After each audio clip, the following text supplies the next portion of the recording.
Terima kasih Anda masih bersama kami. Pemirsa, kita lanjutkan dialog. Saya ingin ke Bang Doli. Bang Doli, bagaimana jaminan dari DPR selaku dari pundak harapan masyarakat supaya juga masyarakat ini aspirasinya benar-benar dilakukan sesuai dengan putusan dari MK, Bang Doli?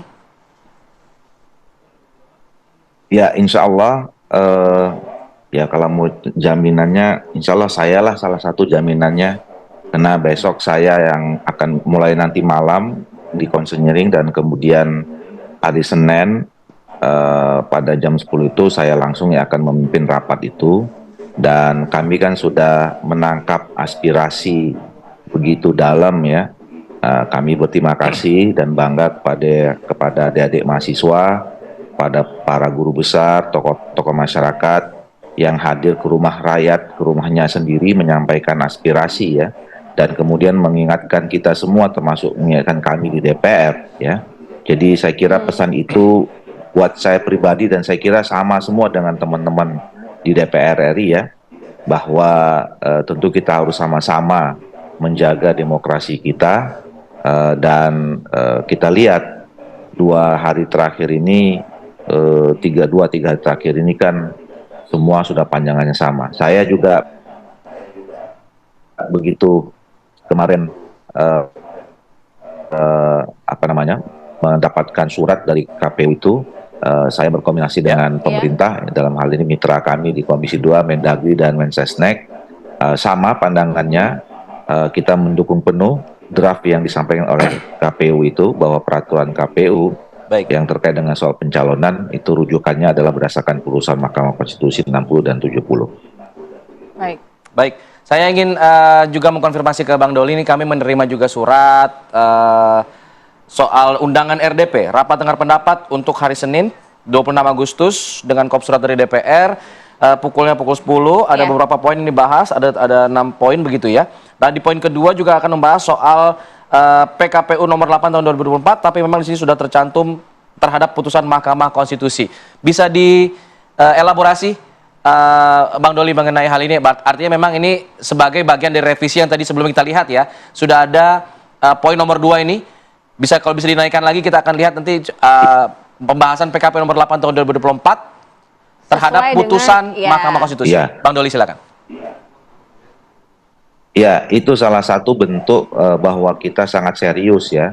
Jadi saya betul-betul mencermati betul dalam 2-3 hari ini ya, jam per jam. Jadi apakah ada informasi atau kemudian isu dan segala macam, selalu kami respon dengan cepat ya. Saya kemarin sehari aja, saya siang melakukan press conference.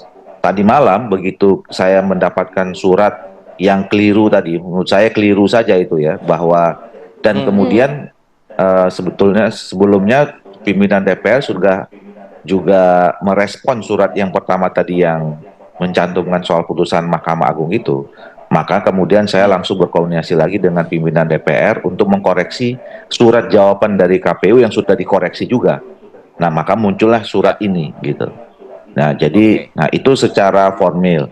Tapi saya mengatakan ya, kemarin juga sudah saya sampaikan bahwa sebetulnya ketika kita melihat draft yang disampaikan oleh KPU RI itu ya, jadi sebenarnya tidak perlu ada lagi konsinyering. Jadi nanti malam itu tidak akan ada lagi konsinyering atau pembahasan soal rencana PKPU tentang pencalonan. Karena menurut saya substansinya sudah clear, alas hukumnya juga clear. Jadi besok juga saya kira tanggal 26 jam 10 itu rancangan PKPU yang saya akan mulai membahas dan memutuskannya ya, supaya memang tidak lagi ada kekhawatiran, kemudian tidak lagi ada spekulasi dan segala macam seperti itu. Dan nanti tanggal 27 Baik, Bang Doli, artinya hari Senin ya sampai akan 29 diputuskan ya? kita masuk tahapan pembukaan. Ya, formally hari Senin, karena memang harus melalui rapat konsultasi di dalam bagian rapat dengar pendapat ya.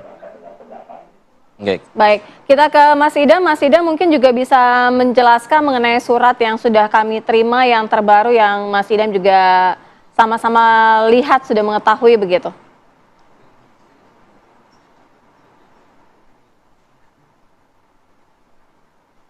Boleh di-unmute dulu? Audionya masih tertutup. Ya, surat tersebut kami terima dari Sekretariat DPR ya, sesuai dengan informasi yang kami terima, dan KPU juga akan mempersiapkan segala sesuatunya sehingga proses pelaksanaan rapat konsultasi pada hari Senin 26 Agustus 2024 mulai jam 10 siang dapat berjalan lancar. Dan kami juga sudah menyampaikan rancangan perubahan PKPU-nya kepada pimpinan DPR. Baik. Mas Idam, kami ingin konfirmasi sekali lagi, ini kan ada surat undangan RDP dari DPR, artinya ini surat undangan ini artinya reaksi atau balasan dari surat yang sudah direkomendasikan oleh KPU sebelumnya ya? Ya, benar sekali, dan kami juga jauh sebelum ini kami sudah mendapatkan informasi dari Bang Ahmad Doli Kurnia, Ketua Komisi 2 DPR RI, yang dimana kami dijadwalkan pada tanggal 26 Agustus 2024 akan dipersilakan konsultasi dengan pembentuk undang-undang, dalam hal ini DPR bersama pemerintah. Jadi sebelum surat ini terbit, kami sudah secara informal sudah diberitahu sebelumnya, dan memang DPR khususnya dalam hal ini Komisi 2 sangat bersungguh-sungguh merespon surat KPU, bahkan sebelum putusan Mahkamah Konstitusi dibacakan, kami memang sudah diagendakan untuk segera konsultasi, karena dalam konsultasi tersebut tidak hanya perubahan PKPU nomor 8 tahun 2024, tetapi juga kami harus segera berkonsultasi berkenaan dengan rancangan PKPU kampanye dan dana kampanye, serta PKPU berkenaan dengan logistik pilkada. Dan kami mengucapkan terima kasih sekali atas respon yang diberikan oleh Ketua Komisi 2 DPR RI, sehingga kami dapat segera berkonsultasi. Dan pada pagi hari ini, ya sebagaimana ditayangkan, surat DPR telah kami terima. Baik, sudah cukup clear sepertinya. Apakah ini Mas Adi sudah mulai cukup percaya meyakinkan gitu, ya, kepada publik bahwa ini memang akan berdasarkan pada putusan Mahkamah Konstitusi? Ya, tentu ini sudah cukup meyakinkan ya, sekalipun harus ada hitam di atas putih. Saya cukup memahami suasana kebatinan aktivis mahasiswa dan guru besar dan kelompok civil society sebelum ada keputusan resmi, ada putusan yang kemudian dilahirkan dari rapat yang bisa dilahirkan antara kawan-kawan DPR di Komisi 2 dengan KPU. Sepanjang itu juga perasaan was-was itu terjadi, Mas. Kemarin hari Jumat kalau tidak salah, Aliansi BEM termasuk aktivis-aktivis Cipayu masih demo itu di depan KPU. Padahal DPR sudah menyatakan akan membatalkan soal revisi Undang-Undang Pilkada. Ini kan ada perasaan insecure sebenarnya, merasa tidak nyaman sebelum ada keputusan resmi, maka sepanjang itu juga khawatir ada tikungan-tikungan di akhir yang kemudian mencoba untuk membatalkan soal dari putusan Mahkamah Konstitusi. Padahal kalau mau jujur, putusan Mahkamah Konstitusi ini kan menguntungkan semua partai politik kok di pilkada ini. Karena yang betul yang dibicarakan itu adalah threshold supaya pencalonan kepala daerah, bupati, gubernur, dan wali kota itu tidak seberat dulu. Oleh karena itu ini jangan dibicarakan bahwa penurunan threshold ini hanya menguntungkan satu partai atau calon tertentu, nggak ada gunanya. Yang kita pikirkan adalah supaya partai politik tidak lagi dihalang-halangi untuk maju dan tidak diperberat syaratnya sebagai salah satu kontestan.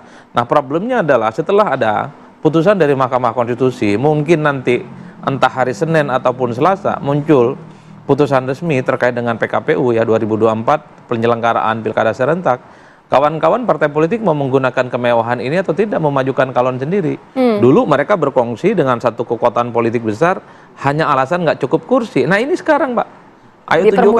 Ayo tunjukkan KPU sudah ada, kemudian Komisi 2 sudah ada, Balik DPR juga memutuskan untuk membatalkan undang-undang pilkada yang direvisi.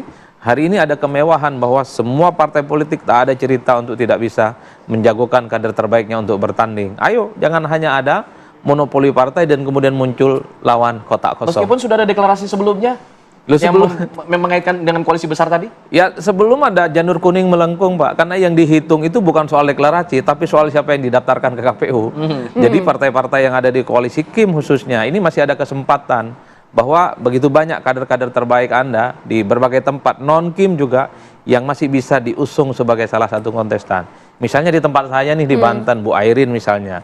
Konon ini soal syarat pencalonannya itu mulai dievaluasikan oleh kawan-kawan Golkar. Padahal kita tahu Golkar itu punya jagoan kuat namanya Airin dengan elektabilitas yang tinggi. Kan sayang kalau nggak bisa maju. Hanya karena misalnya persoalan Kimplas. Nah saya khawatir Bu Airin ini dibaca oleh partai lain, dikasih tiket untuk bisa maju. Jadi kalau Kan Mas itu Adi yang saya melihat kira ini masih ada penting. kan sebenarnya perubahan-perubahan dari pencalonan gitu? Ya saya kira akan ada perubahan yang cukup signifikan, terutama partai yang misalnya dikucilkan nih, nggak diajak dalam koalisi besar. Kan selama ini nggak bisa maju tuh. Tapi dengan adanya putusan Mahkamah Konstitusi dia bisa maju.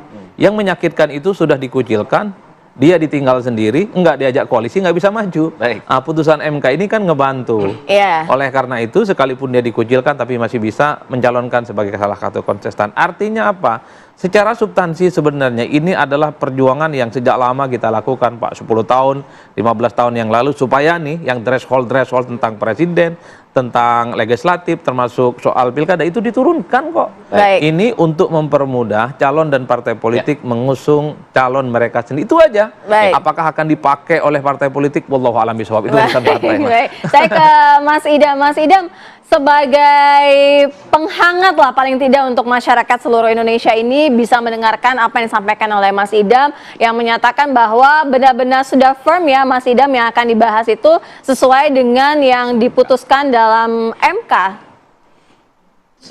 Rancangan perubahan PKPU nomor 8 tahun 2024 itu sudah kami sampaikan ke pimpinan DPR, semuanya sudah kami sampaikan, dan semalam KPU telah menerbitkan surat dinas kepada KPU daerah agar mempedomani putusan Mahkamah Konstitusi dalam pengumuman pendaftaran bakal Baik. pasangan calon daerah dan wakil kepala daerah. Saya Baik. pikir sangat clear. Iya. Oke.